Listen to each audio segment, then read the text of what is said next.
To get started with Semrush projects, first log into your Semrush account and navigate to the Projects tab. Here you can create and manage multiple projects, each with its own set of tools and settings. Create a new project by clicking the plus button and entering the domain or URL you want to analyze. This will be the foundation of your project, and all subsequent analyses will be based on this domain.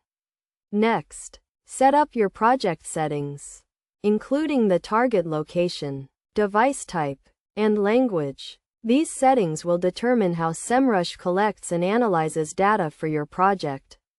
Now, let's explore the various tools within a Semrush project.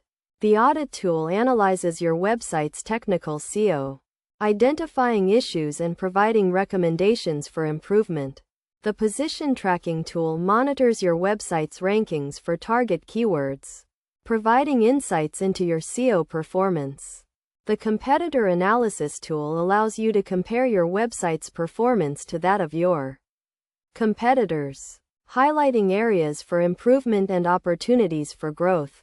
The Backlink Analysis tool examines your website's backlink profile, identifying toxic links and providing opportunities for link building.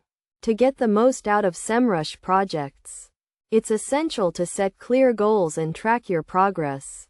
Use the project's dashboard to monitor your key performance indicators and adjust your strategy accordingly. Best practices for using Semrush projects include regularly auditing your website, tracking your keyword rankings, and analyzing your competitors. By following these steps and leveraging the tools within Semrush projects, you can gain valuable insights into your website's performance and make data-driven decisions to improve your online presence. By using Semrush projects effectively, you can streamline your SEO workflow, improve your website's visibility, and drive more traffic and sales. With its comprehensive suite of tools and features, Semrush Projects is an essential resource for any digital marketer or SEO professional.